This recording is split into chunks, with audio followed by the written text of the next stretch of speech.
Hello medicos, welcome to everything for pharmacy. आज हम इस लेक्चर में रिमेनिंग पार्ट देखेंगे हिस्ट्री का। इन प्रीवियस लेक्चर हमने जैसा कि देखा था एंशंट चाइना के बारे में। आज हम इस लेक्चर में एंशंट इजिप्टियन के बारे में देखेंगे कि इन्होंने क्या कुछ रिकॉर्डेड रखे हुए हैं, कुछ बुक्स लिखी हैं जिनमें इन्होंने कई सारे मेडिसिन डिस्कवर की और उन्हें नोट डाउन किया। ओके, सो फर्स्ट हमारी थी ये बुक थी हमारी एब्रस पेपायरस, यानी कि इस बुक में ये बुक आई थी 1550 BC में लिखी गई थी। इसमें कुछ 800 प्रिस्क्रिप्शंस लिखे गए हैं और 700 ड्रग्स के बारे में लिखे गई हैं।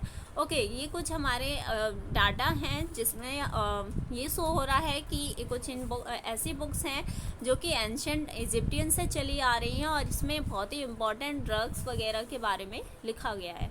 ओके, सेकेंड आते हैं। फिर सेकेंड बुक है हमारी एडविन स्मिथ पेपायरस। इसमें इन्होंने सर्जिकल इंस्ट्रक्शंस दे रखे हैं कि सर्जरी के दौरान क्या क्या इंस्ट्रक्शंस लेने चाहिए, यानी कि क्या क्या स्टेप लेना है, कैसे हमें सेफुली सर्जरी करना है।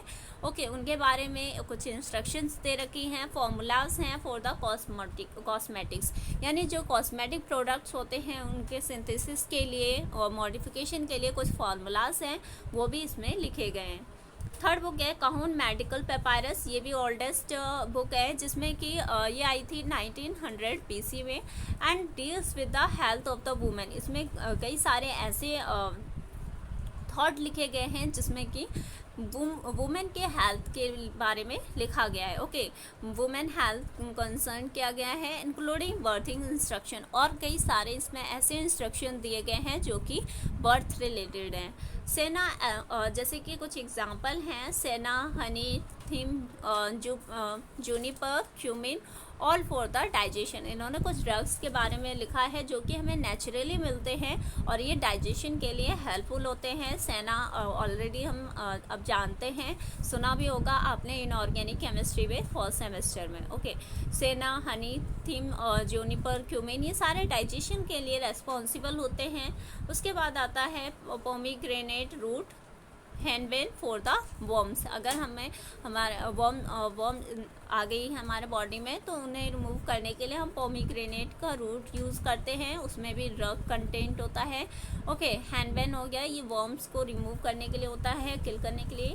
Flex, aloe, caraway, cedar, coriander, fennel, garlic, onion, peppermint, saffron, watermelon, wheat, ऐसी कई सारी नेचुरल ड्रग है जो कहीं ना कहीं हमारे लिए हेल्पफुल हैं as a treatment, as a nutrients. Okay, but यहाँ पे हम ड्रग्स की स्टडी करते हैं तो मतलब इन सब का एक मेडिसिनल यूज़ भी है।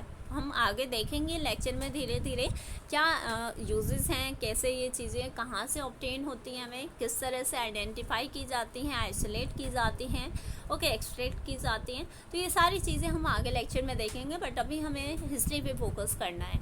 उसके बाद हमारे आते हैं एंशंट इंडिया। एंशंट इंडिया की हिस्ट्री क्या रही, ऋग्वेदा, अथर्ववेदा, ये भी कुछ हिस्ट्री के पार्ट हैं जिनके बारे में हमने ऑलरेडी थोड़ा बहुत सुना ही है।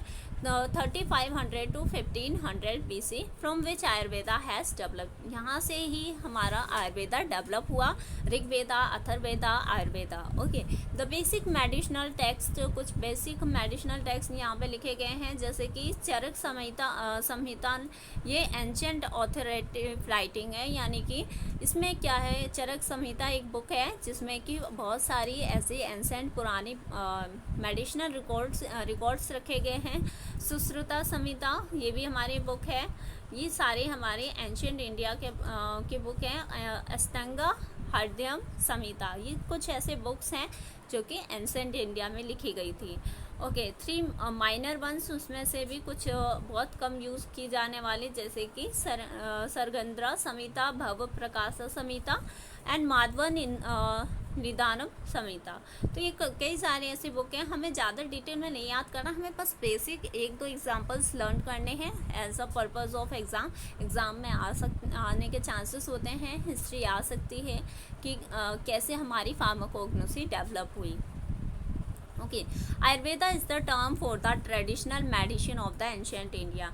आयुर्वेदा एक टर्म है जो कि क्या शो करता है कि इसमें ट्रेडिशनल मेडिसिन है जो ट्रेडिशनली काफ़ी टाइम से यूज़ करते आ रहे हैं लोग एंशियंट इंडिया में। आयुर मीन्स लाइफ, आयुर का मतलब हो गया लाइफ, वेदा मीन्स नॉलेज, यानी कि जब हम लाइफ के बारे में नॉलेज रखते हैं, स्टडी करते हैं, ओके, तो हम उसे आयुर्वेदा कहते हैं। Most of mentioned medicines origin from the plants animals, जैसे कि कुछ ऐसे मेंशन्ड मेडिसिन हैं जो कि प्लांट्स और एनिमल्स से हमें आए हैं, हमारे पास हैं, जैसे कि रिसिनस, पेपर लिली, वेलेरियन, ये सारी चीज़ें प्लांट प्रोडक्ट, एनिमल प्रोडक्ट हैं जो कि एज अ ड्रग हम यूज़ करते हैं। उसके बाद आते हैं हमारे ancient Greece and the Rome. Ancient Greece and the Rome ये भी हमारी हिस्ट्री का ही पार्ट रहा है। एंशियंट इंडिया के बाद हमारे एंशियंट ग्रीस और रोम के कुछ साइंटिस्ट आते हैं। Greek scientist contribute much to the knowledge of the natural history, यानी नेचुरल हिस्ट्री के बारे में सबसे ज़्यादा नॉलेज इन्होंने ही रखी। जैसे कि हमारे हिपोक्रेट्स, फर्स्ट टाइम हमारे हिपोक्रेट्स, इन्होंने क्या किया, इन्हें हम फादर ऑफ मेडिसिन भी कहते हैं। फर्स्ट टाइम इन्होंने मेडिसिन के बारे में नॉलेज दी हमें, मतलब कि कई सारी इन्फॉर्मेशन दी इन्होंने मेडिसिन से रिलेटेड, तो इन्हें फादर ऑफ मेडिसिन भी कहा जाता है। एरिस्टोटले, स्टूडेंट ऑफ द प्लेटो, ये एरिस्टोटले हमारे प्लेटो के स्टूडेंट थे।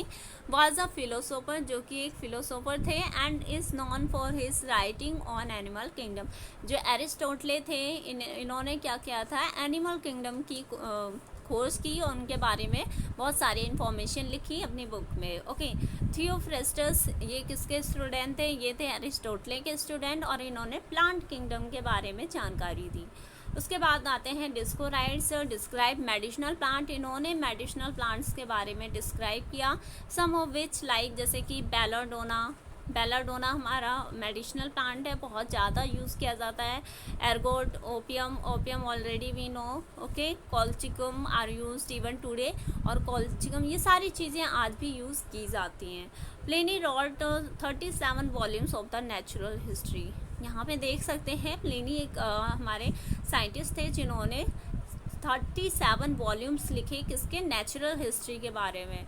मीन्स 37 वॉल्यूम्स मतलब बहुत सारा डाटा इन्होंने लिखा जो कि हमें नेचुरल चीज़ें के बारे में नॉलेज देती हैं, यानी नेचुरली क्या क्या चीज़ें हमें एज अ फूड सर्व करती हैं, as a medicine, as a toxic, okay, उन सब के बारे में इन्होंने लिखा है।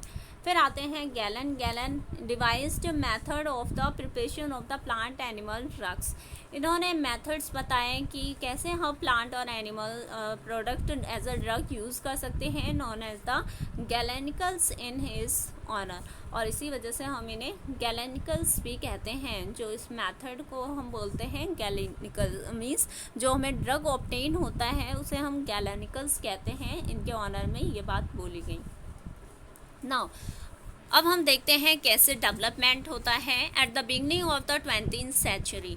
जब 20th सेंचुरी की स्टार्टिंग होती है, pharmacognosy was more of a descriptive subject mainly to botanical science, ये बहुत ही ज़्यादा डिस्क्रिप्टिव सब्जेक्ट हो चुका था, और मेनली टू इसमें क्या होता था, बोटैनिकल साइंस के बारे में स्टडी करते थे, यानी बोटैनिकल प्लांट्स की ज़्यादा स्टडी की गई। Consisted of the identification of the drugs, इसके बारे में इसमें हम ये भी देखते थे कि हम आइडेंटिफिकेशन ऑफ ड्रग्स कैसे करें, बहुत in entire and the powder condition, यानी कि अगर हमें एक पाउडर भी दे दिया जाए तो उसमें हम कैसे आइडेंटिफाई करें कि किस तरह का ड्रग है, किस प्लांट से हमें ऑब्टेन हुआ है, okay, and concern with their history, उसकी हिस्ट्री के बारे में सब कुछ लिखा होता था।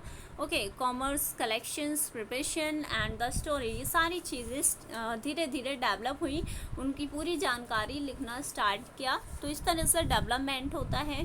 The development of modern pharmacognosy took place later during the period of 1934 to 1960, यानी जब मॉडर्न फार्माकोग्नोसी का डेवलपमेंट होने लगा, जब हमने और भी चीज़ें इंक्लूड की, जैसे कि अभी हमने देखा इसमें उसके कलेक्शन, प्रिपरेशन मेथड, हिस्ट्री क्या रही, कॉमर्स क्या है, इसका स्टोरेज क्या है, कंडीशन क्या चाहिए स्टोरेज के लिए, सारी चीज़ें जब हम स्टडी करने लगे मीन्स हम मॉडर्न फार्माकोग्नोसी में एंटर कर चुके।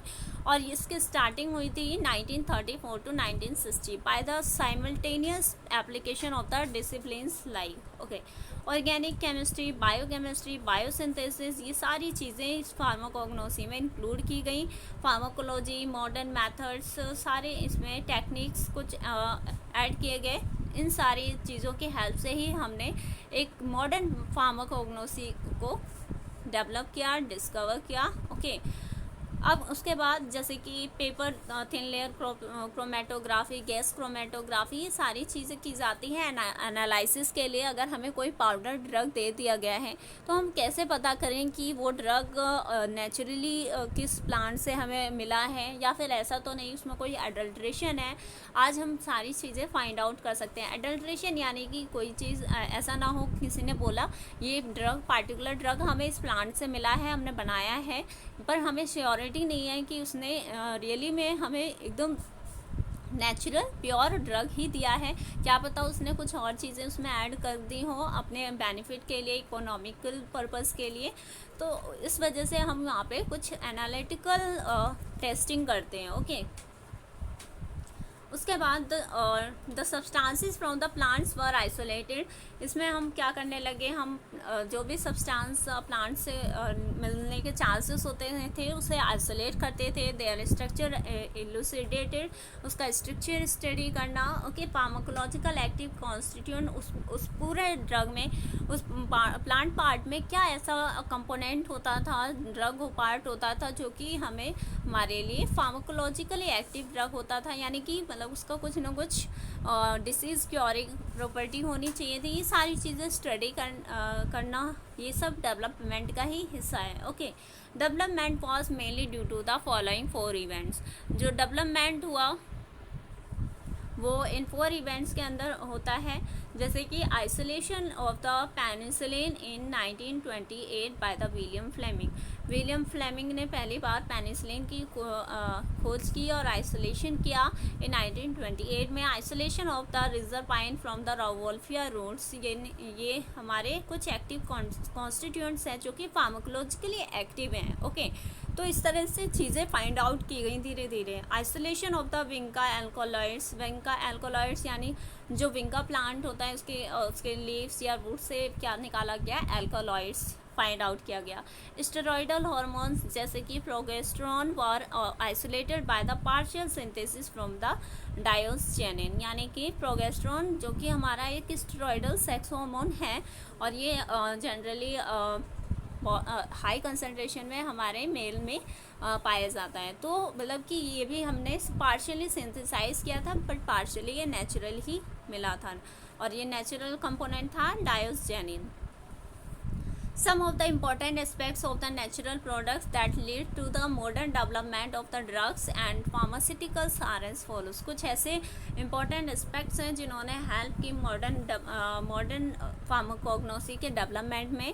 आइसोलेशन ऑफ द फाइटोकेमिकल्स यानी कि हमें इतनी एबिलिटी आ गई कि हम क्या कर सकते थे, किसी भी प्लांट पार्ट को लेते हैं और उसमें से उसके केमिकल पार्ट को हम ऑब्जर्व कर सकते हैं, निकाल सकते हैं और उसकी स्टडी कर सकते हैं। स्ट्रक्चरल एक्टिविटी रिलेशनशिप, अब आज हम क्या कर सकते हैं, हम किसी भी स्ट्रक्चर का मॉडिफिकेशन करके उसकी एक्टिविटी चेंज कर देते हैं और उसका फार्माकोलॉजिकल एक्शन भी क्या होता है, डिफर हो जाता है, अल्टर हो जाता है।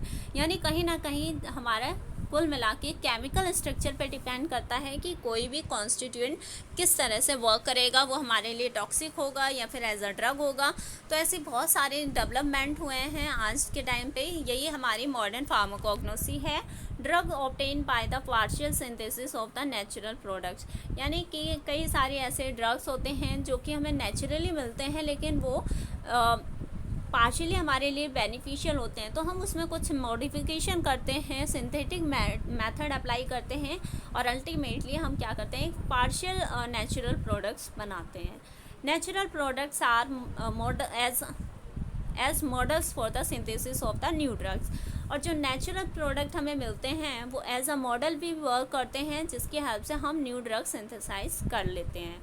Drugs of the direct therapeutic use, यानी कि कई बार ऐसे ड्रग्स हमें प्लांट से मिलते हैं जो कि directly as a therapeutic uses की तरह यूज़ किया जाता है। बायोसिंथेटिक पाथवे, यानी आज हम क्या कर सकते हैं, हम पूरी बायोसिंथेटिक पाथवे देख सकते हैं कि कैसे ये केमिकल सिंथेसाइज किया जा सकता है, यानी सिंथेटिकली भी हम ड्रग्स सिंथेसाइज कर सकते हैं।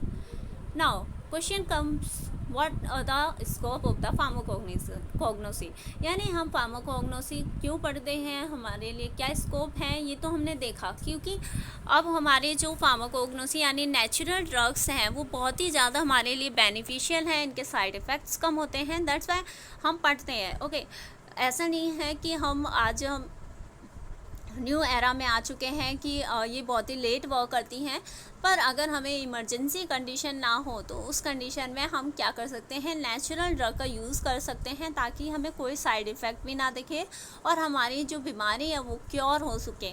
लेकिन जो आज के टाइम की ये जो मॉडर्न ड्रग्स, सिंथेटिक ड्रग्स हैं, ये क्या करती हैं, ये क्योर करती हैं, क्योर नहीं करती, ये सिर्फ हमारे लिए प्रिवेंशन का वर्क करती हैं, ये बीमारी को जड़ से ख़त्म नहीं करती है। तो उस केस में हम इन ड्रग्स को यूज़ कर सकते हैं। तो अब दोनों के अपने अपने बेनिफिट हैं। ओके, तो ऐसा नहीं है कि हम ये हमारे लिए यूज़लेस हैं, आयुर्वेदा बेकार है। कई लोगों की मेंटलिटी ऐसी है कि आयुर्वेदा कुछ वर्क नहीं करता, उस आयुर्वेदिक मेडिसिन वर्क नहीं करती। ऐसा नहीं है, आयुर्वेदिक मेडिसिन हमारे लिए बहुत ही ज़्यादा बेनिफिशियल होती हैं लॉन्ग टर्म के लिए। अगर हम अपनी बीमारी को जड़ से ख़त्म करना चाहते हैं, क्योर करना चाहते हैं, यानी कि उस बीमारी को अपने शरीर से भगाना चाहते हैं, दूर करना चाहते हैं, तो उस केस में हमें आयुर्वेदिक ड्रग्स ही लेनी चाहिए। लेकिन अगर इमरजेंसी कंडीशन है, इंसान मरने की उस पर है, तो उस केस में हम मॉडर्न ड्रग्स यूज़ करते हैं, synthetic drugs. Okay, now what are the scope of the pharmacognosy. Pharmacognosy का स्कोप क्या है, pharmacognosist would serve in various aspects as follows, यानी कि फार्माकोग्नोसिस्ट जो हैं वो बहुत ही डिफरेंट वे से हमारे लिए हेल्पफुल हैं, हमें सर्व करते हैं। जैसे कि हम एकेडमिक में हम क्या कर सकते हैं, टीचिंग कर सकते हैं कॉलेज यूनिवर्सिटीज़ में, म्यूज़ियम में, बोटानिकल गार्डन्स में एज अ एकेडमिक भी वर्क कर सकते हैं। जब हम फार्माकोग्नोसी की स्टडी करते हैं, मास्टर्स लेते हैं, पीएचडी करते हैं, प्राइवेट इंडस्ट्री में भी हम फार्माकोग्नोसी के लिए कई सारी अपॉर्चुनिटी हैं जो फार्माकोग्नोसिस्ट होते हैं। फार्मास्यूटिकल कंपनीज होती हैं, consumer products testing laboratories, private commercial testing laboratories, कुछ लैबोरेटरीज में टेस्टिंग होती है, तो टेस्टिंग के लिए भी एक फार्माकोग्नोसिस्ट की ज़रूरत होती है, जो कि उस इंडस्ट्री में जहाँ पे आयुर्वेदिक ड्रग्स सिंथेसाइज किए जाते हैं। द हर्बल प्रोडक्ट इंडस्ट्रीज़ होती हैं, द कॉस्मेटिक परफ्यूम्स इंडस्ट्री, जो कॉस्मेटिक प्रोडक्ट हैं वो भी नेचुरली चीज़ों से ही बनाई जाती हैं, ताकि वो हमें ज़्यादा साइड इफ़ेक्ट्स शो ना करें। गवर्नमेंट क्या करते हैं, प्लेसमेंट, जैसे कि गवर्नमेंटल जॉब जो होती हैं, प्लेसमेंट इन फेडरल एजेंसीज, जैसे कि हमें फेडरल एजेंसीज की तरह वर्क करने को मिलता है, such as drug enforcement agency, the food and drug administration post हैं ये हमारी, the US department of the agriculture, medicinal plant research laboratory, यानी जो मेडिसिनल प्लांट्स की रिसर्च लैबोरेटरीज होती हैं उसमें भी हम वर्क कर सकते हैं। State agencies like the Rosen forensic laboratories में भी हम वर्क कर सकते हैं as a agency. Environmental laboratory, यानी कि कुछ ऐसी लैबोरेटरी होती हैं जहाँ पे इन्वायरमेंटल स्टडी की जाती है, तो उस केस में भी हम एज अ फार्माकोग्नोसिस्ट वहाँ पे वर्क कर सकते हैं। ये हमारा रेफरेंस है। Thank you so much. In next lecture we will go with the remaining part of the unit first. Thank you so much. If you like this video, please share with your friends.